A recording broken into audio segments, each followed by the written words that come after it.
90% من الناس اللي بتقول مش لاقي فكرة مشروع عندهم الفكرة أصلا بس مش شايفينها. والكارثة الحقيقية إن في حد غيرهم بياخد نفس الفكرة دي ويعمل منها فلوس. تعال نتكلم النهاردة إزاي تلاقي فكرتك قبل أي حد. أهلا بيكم. في الحلقة دي هي أعتبرها من أهم حلقات السلسلة كلها. طب ليه؟ لأنك من غير فكرة مناسبة ليك مفيش مشروع هيكمل، ومفيش حاجة اسمها فكرة مشروع مثالية، لكن في حاجة اسمها الفكرة الصح للشخص الصح في السوق الصح. خليني أعيد الجملة دي لأنها مهمة جدا. الفكرة الصح للشخص الصح في السوق الصح. النهاردة هنعملها بطريقة بسيطة، وهنتعلم مع بعض 3 بوابات لازم الفكرة تعديهم، و4 طرق هتولد لك أفكار جديدة. وهنطلع بتمرين كده بسيط هيطلع لنا 3 أفكار مشاريع مناسبة ليك بإذن الله، وهتكون مناسبة 100%. خلينا نتكلم في الجزء الأول من حلقة النهاردة. الفكرة الصح هي اللي لازم تعدي على 3 بوابات. طب إيه هما ال3 بوابات دول؟ البوابة الأولانية المهارة والشغف. لازم الفكرة تكون داخل دايرة قدراتك مش أحلامك. مش لازم تبقى حب حياتك، لكن لازم تكون فاهمها وبتعرف تتعامل معاها. تعال نسأل نفسنا أسئلة وحاول تجاوب عليها بينك وبين نفسك. ايه الحاجة اللي الناس بتشكر فيها لما بتعملها؟ ايه الحاجة اللي الناس بتشكر فيها لما بتشوفك بتعملها لهم؟ ايه اللي الناس او ايه اللي انت بتعمله بسهولة وبيبان قدام الناس انه صعب؟ طب ايه الحاجة اللي لو اتعلمتها اكتر هتكون احسن فيها مليون مرة؟ خليني دايما في كل جزء هديك مثال بسيط، والمثال ده عشان اقرب لك الفكرة اللي احنا بنتكلم فيها فما تزهقش مني. شاب بسيط بيعرف يصلح اللابتوب، بدأ يعمل فيديوهات على اليوتيوب والسوشيال ميديا بشكل عام، حلول سريعة لمشاكل اللابتوب. بدأت الناس تبعت له الأجهزة بتاعتها علشان يصلحها. عمل سمعة كويسة، وبعد سنة فتح ورشة حقيقية، وبقى معاه تيم بيشتغل معاه.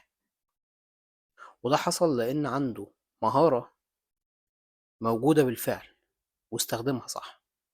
ودي كانت البوابة الأولى، المهارة والشغف. طب إيه هي البوابة التانية؟ لازم تكون الفكرة مطلوبة في السوق. السوق هو اللي بيقرر، مش إحساسك اللي بيقرر.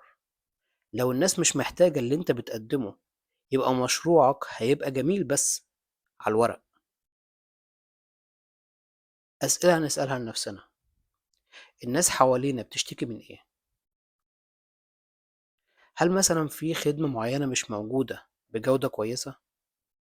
هل في منتج مثلا سعره عالي وممكن يتعمل أرخص من كده؟ طب في خدمة معينة الناس بتعاني من تأخيرها أو سوء التقديم للخدمة دي؟ مثال: في بنت لاحظت إن البنات في دولة الكويت محتاجين تنظيم حفلات بشكل بسيط، مش حفلات فخمة ولا غالية. فهي جابت مكان وعملت فيه باقات بأسعار ثابتة: 50 دينار، 100 دينار، 150 دينار. دلوقتي بقى عندها براند كامل بيشتغل من غيرها أغلب الوقت. الفكرة مش إن اللمعان، الفكرة إنها حلت مشكلة. وهي دي الفكرة اللي قايم عليها البوابة التانية، إن لازم تكون فكرتك مطلوبة في السوق أو بتحل مشكلة. طب إيه هي البوابة التالتة؟ قابلية التنفيذ. هل تقدر تبدأ دلوقتي؟ ده أنا بسألك. هل تقدر تبدأ دلوقتي؟ هل تقدر تبدأ بوقتك؟ هل تقدر تبدأ بمبلغ صغير؟ هل تقدر تبدأ بمجهودك؟ هل تقدر تبدأ بمهارتك؟ الفكرة اللي ما تعرفش تبدأها النهاردة غالبا مش هتبدأها بعد سنة حتى. أديك مثال: طباعة التيشيرتات وما أكثرها حاليا في السوق المصري بشكل عام. شاب بدأ فيها ب4500 جنيه بس، مبلغ صغير يعني مقارنة بسوق العمل اللي هو هيشتغل فيه، لكن هو استخدم المبلغ ده في وقتها كانت مكانة طباعته المستعملة أو المكن أو الاستوكات اللي هيشتغل بيها ما كانتش بمبلغ كبير ساعتها. اشتغل بال4500 جنيه، جاب ماكينة طباعة مستعملة وعمل أونلاين ماركتينج، وبعد شهور بقى عنده ورشة وبراند. طب ليه؟ لأن التنفيذ كان سهل وسريع ومناسب لإمكانياته. طب إيه هي إمكانياته؟ هتلاقيها موجودة عندك، لأنه قدر يبدأ بوقته، وقدر يبدأ بمبلغه الصغير، قدر يبدأ بمجهوده، وكان عنده مهارة قدر يستغلها. هعمل ركاب بسيط كده للجزء الأول في الحلقة النهاردة، وما تزهقش مني، هتستفاد.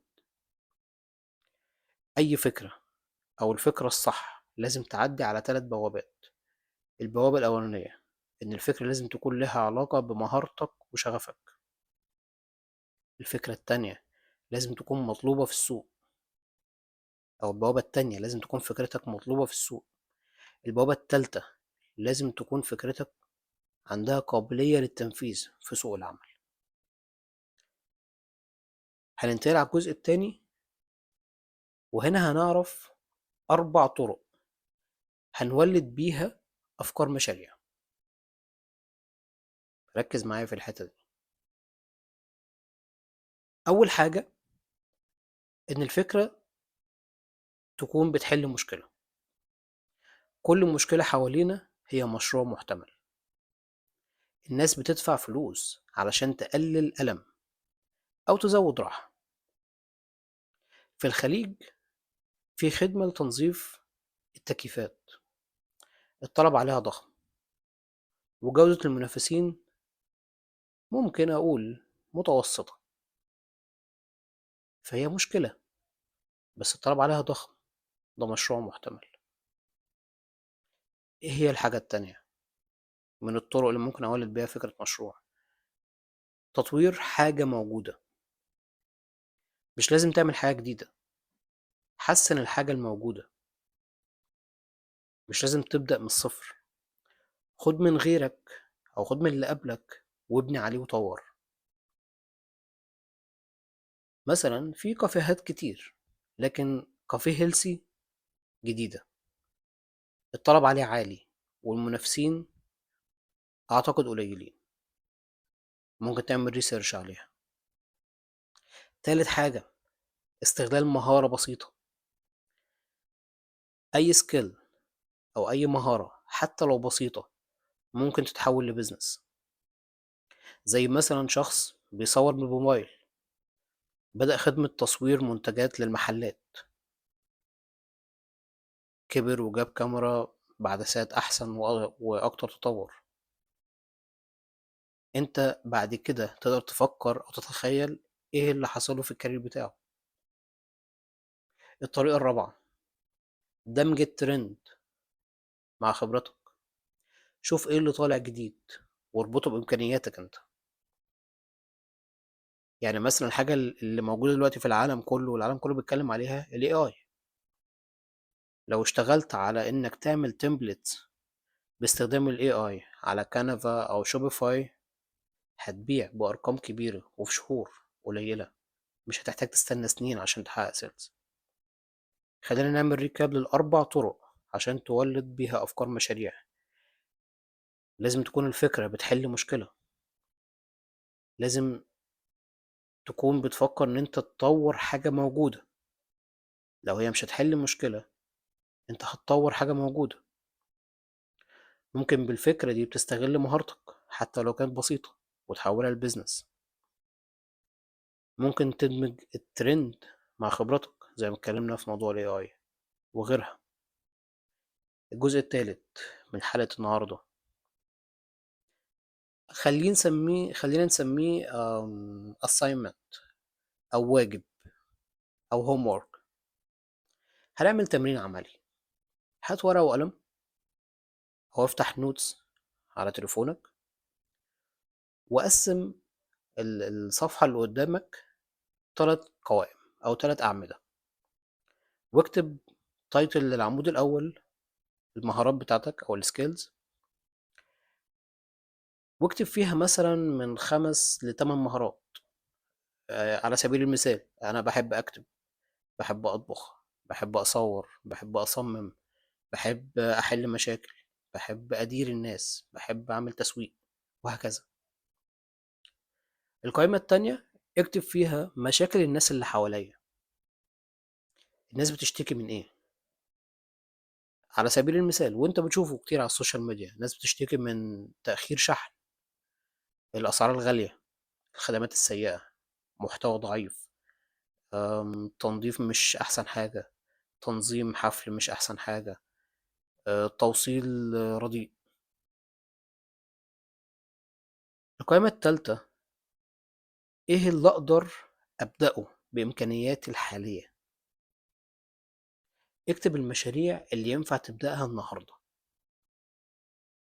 بمعنى ممكن تحط على سبيل المثال في القائمة دي خدمة أو تسويق أو تصنيع حتى بسيط، جايز يكون طباعة، تصوير، كتابة محتوى،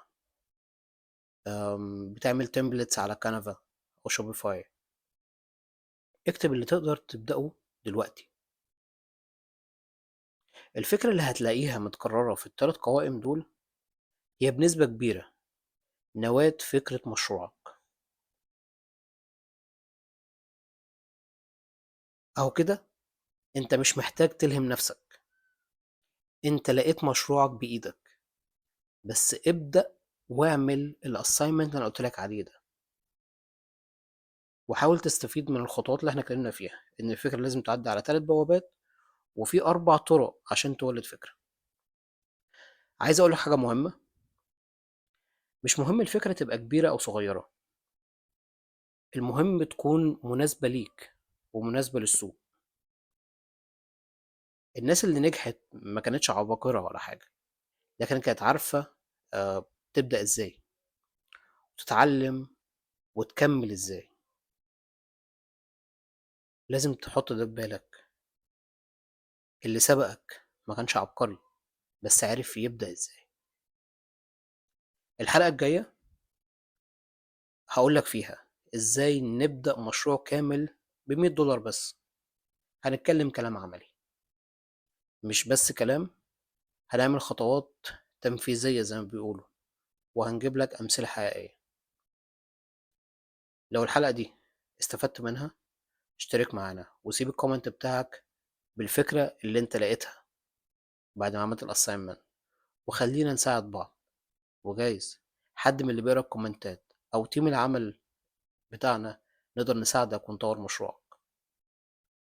شكرا ليكم، أشوفكم الحلقة الجاية.